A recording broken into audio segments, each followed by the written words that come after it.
Well, dear students, myself Dr. Ashish Garg, Associate Professor in Chemistry, SET RN Ruia government college, Ramgarh Shekhawati, district Sikar, Rajasthan.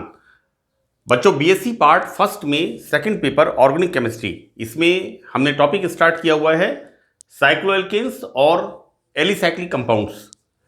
तो मैंने बच्चों आपको part fourth के अंदर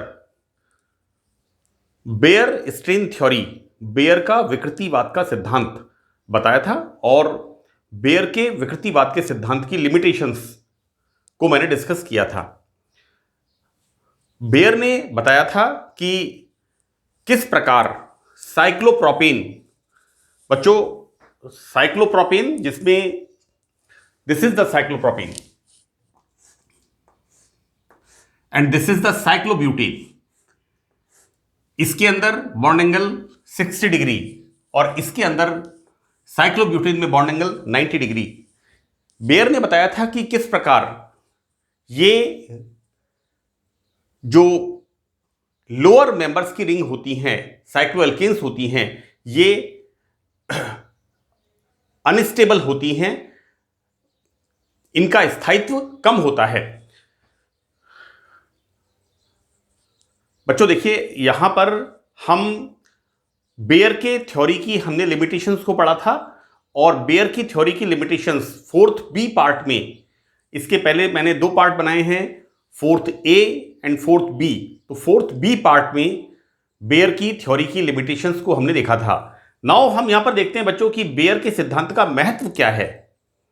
बेयर ने जो सिद्धांत दिया, किस तरह से उसने यहां पर ये जो कंपाउंड्स हैं साइक्लोएल्केन्स, इनकी स्टडी को, इनके स्थायित्व को समझाया।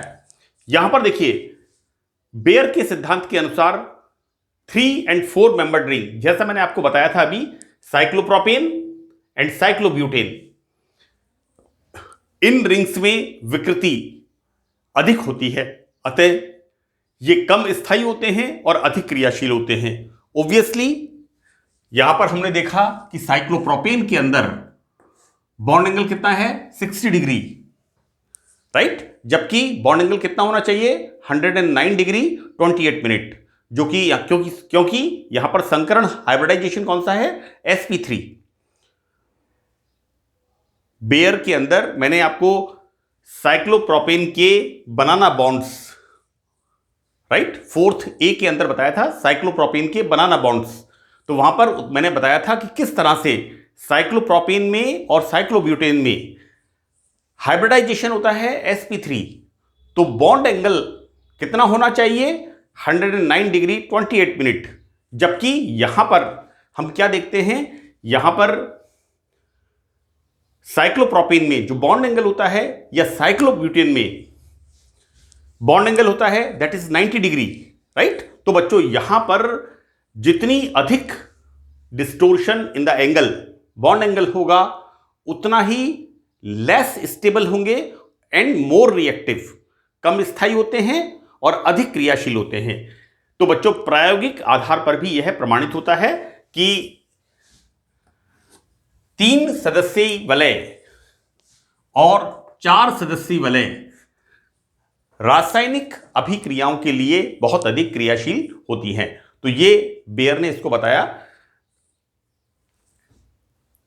वैसे मैं एक बात बता दूं कि बेयर का सिद्धांत C3 से लेकर के, मतलब cyclopropane, cyclobutane, cyclopentane and cyclohexane and cycloheptane, that's all, इसके बाद बेयर का सिद्धांत फ्लॉप। लेकिन यहां तक बेयर का सिद्धांत काफी अच्छी तरह से इन यौगिकों के स्थायित्व को, स्टेबिलिटी को, रिएक्टिविटी को एक्सप्लेन करता है। Now in the second point,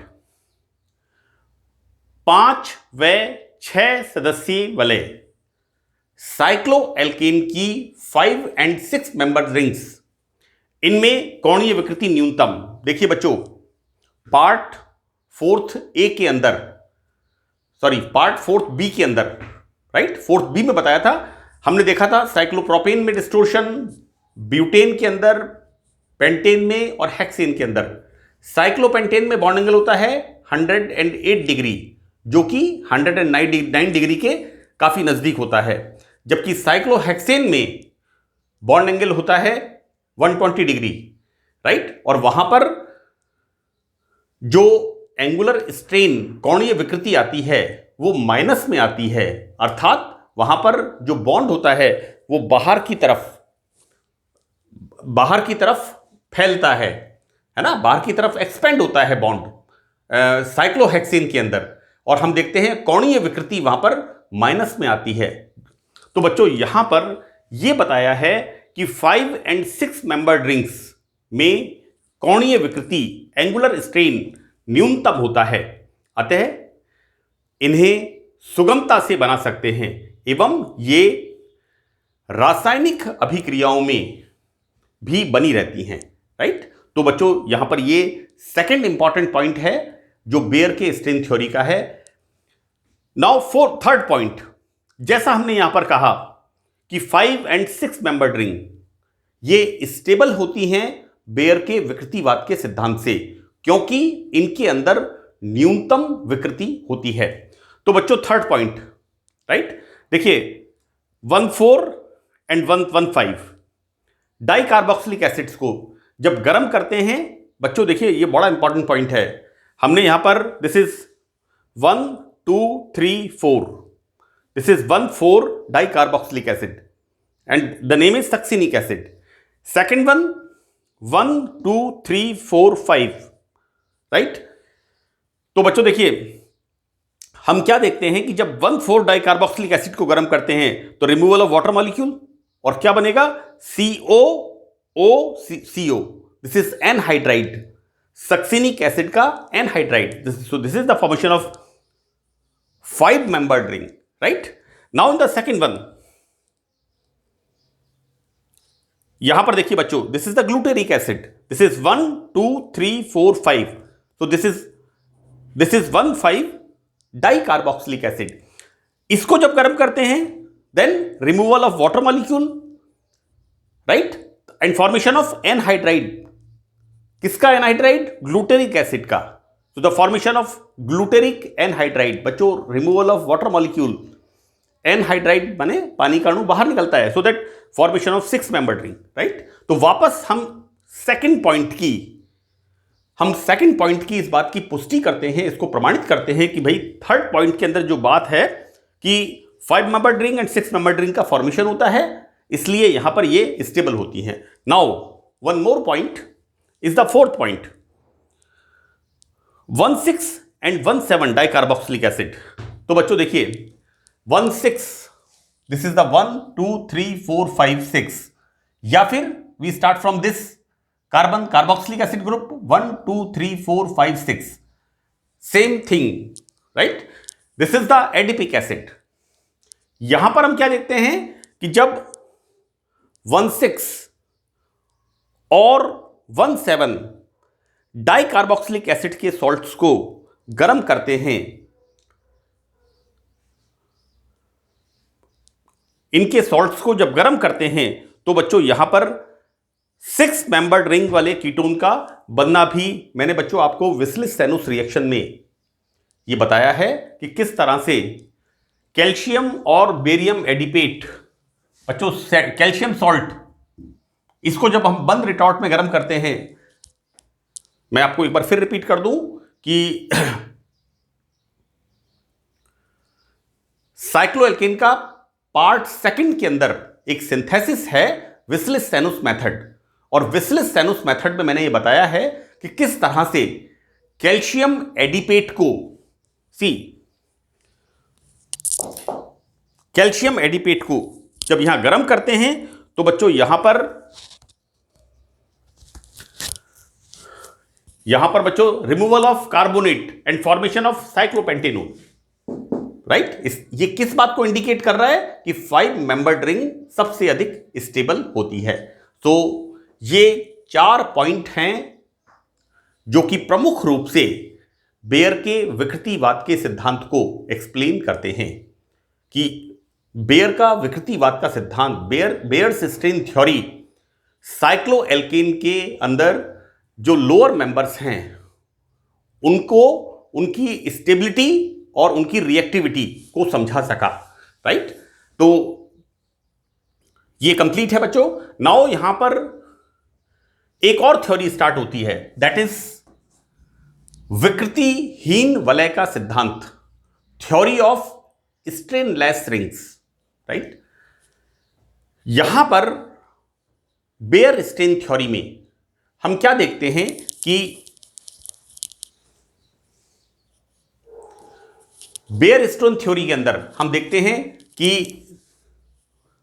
bond angle 109 degree नहीं होकर के बॉन्ड के अंदर विचलन होता है, राइट। और अलग अलग साइक्लोएल्केन्स के अंदर अलग अलग बॉन्ड एंगल्स होते हैं, राइट। सेकंड पॉइंट क्या होता है, बेयर का सिद्धांत, बेयर स्टेन थ्योरी क्या बताता है कि साइक्लोएल्केन्स कैसे होते हैं, प्लेनर स्ट्रक्चर, इनकी संरचना समतलीय होती है, राइट। जबकि ये जो सिद्धांत है, this is the theory of strainless rings. तो देखिए बच्चों यहां पर कि बेयर के सिद्धांत से एलिसाइक्लिक रिंग्स में जो साइक्लोएल्केन वलय होती हैं में कार्बन परमाणु एक तल में होता है। ये बड़ा इंपॉर्टेंट पॉइंट है बेयर के सिद्धांत का, राइट। ये प्लेनर स्ट्रक्चर अर्थात वलय समतलीय होती है, ठीक है। नाउ वलय में 6 और मोर देन 6 से अधिक कार्बन परमाणु बढ़ने पर कोणीय विकृति का मान बढ़ता जाता है। हम बच्चों बेसिकली क्या देखते हैं, हम देखते हैं यहां पर इस तरह का स्ट्रक्चर, यहां पर बॉन्ड एंगल 120, इसी तरह से हम देखते हैं यहां पर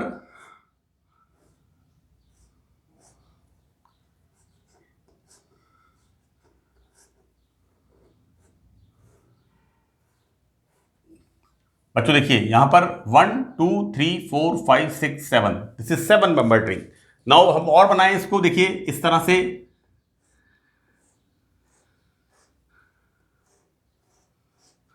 this is 1 2 3 4 5 6 7 8, this is 8 member ring, right. किस तरह से साइक्लोएल्केन रिंग्स के अंदर जो बॉन्ड होता है बच्चों, this is 120, this is more than 120 and this is, और इससे और अधिक हो यहां पर बॉन्ड एंगल होगा, दिस इज साइक्लोऑक्टेन, राइट। तो यहां पर साइक्लोएल्केन रिंग्स में 6 और मोर देन 6 कार्बन एटम होने पर एंगुलर डिस्टोर्शन, कोणीय विकृति का मान बढ़ता जाता है। अतः वे वलय जिनमें कोणीय विकृति अधिक हो जाती है वो अनस्टेबल होती हैं। ऑब्वियसली बॉन्ड के अंदर बहुत ज्यादा बाहर की तरफ एक्सपेंशन ऑफ द बॉन्ड होता है, जिसके कारण यहां पर बॉन्ड एंगल 109 डिग्री से ज्यादा विचलित होता है, तो यहां पर ये अनस्टेबल होती जाती हैं। इस प्रकार बेयर के सिद्धांत से दीर्घ वलय, बच्चों यहां पर दीर्घ वलय से मतलब है C10 to C17, right, C9, दीर्घ वलय से मतलब है कि नंबर ऑफ कार्बन एटम बहुत ज्यादा होते हैं रिंग के अंदर, राइट। तो वाले कंपाउंड्स में बनना संभव नहीं होता। तो ये बेयर का सिद्धांत कहता है, और मैंने बेयर के सिद्धांत की लिमिटेशंस के अंदर इस बात को बताया था कि बेयर का सिद्धांत C7 के बाद हाथ खड़े कर देता है कि इसके बाद कंपाउंड्स नहीं बनने चाहिए। लेकिन मैंने यह भी बताया था कि किस तरह से C15, C17 ये कंपाउंड बनते हैं, और इनके मैंने एग्जाम्पल भी बताया था, कैकुलिन्स, एनुलिन्स, तो दीज आर द एग्जाम्पल्स। इस तरह के कंपाउंड बनते हैं, और ये जो कंपाउंड नेचर में बनते हैं और इनको बाद में स्टडी किया गया, तो इनके अंदर ये देखा गया कि इनके बॉन्ड एंगल्स में कोई विकृति नहीं होती। यहां पर C17 में, C15 में, C12 में, C10 में, इनके अंदर इस तरह के कंपाउंड्स में जो कार्बन का बॉन्ड एंगल होता है वो normal bond angle sp3 hybridisation होता है, और normal bond angle 109 degree 28 minute का बना रहता है। तो बच्चों यहां पर हायर मेंबर्ड साइक्लोएल्केन्स वाले यौगिकों का संश्लेषण होने पर बेयर का सिद्धांत दीर्घ वलयों के लिए गलत साबित होता है, करेक्ट।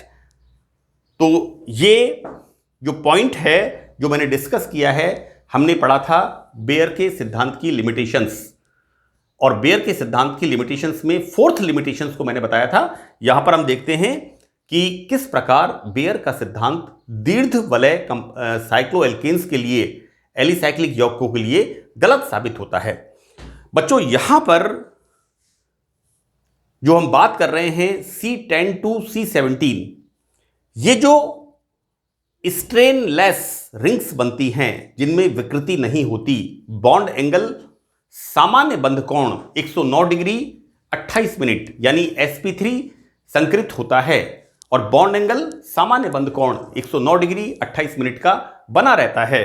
तो यहां पर इन यौगिकों में इन सिद्धांत के अनुसार साइक्लोहेक्सेन व दीर्घ वलय यौगिक समतलीय नहीं होते, राइट, और इनमें सामान्य संयोजकता कोण 109 डिग्री 28 मिनट का बना रहता है, राइट। इस प्रकार इनमें विकृति पैदा नहीं होती। बच्चों this is the theory of strainless rings. साक्से एंड मोर ने इस सिद्धांत को दिया था। इसके बाद बेयर के सिद्धांत के बाद हम पढ़ते हैं कि किस प्रकार साक्से एंड मोर ने बताया कि 6 मेंबर्ड रिंग और मोर देन 6 मेंबर्ड रिंग, इनके अंदर संकरण sp3 होता है, लेकिन इनके स्ट्रक्चर समतलीय नहीं होते बल्कि ऊपर नीचे की तरफ उठे हुए कहते हैं।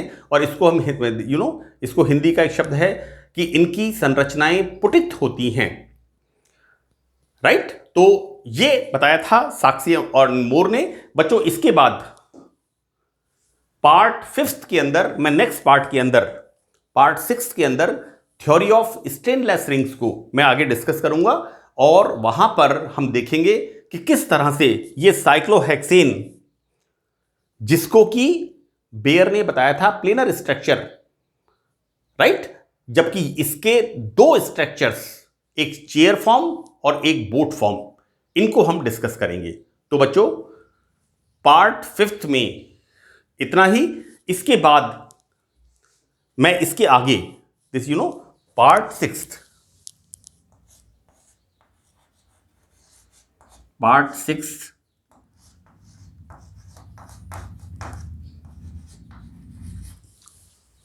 ये हम कंटिन्यू करेंगे पार्ट 6 के अंदर। तो बच्चों that's all in this lecture. Thank you.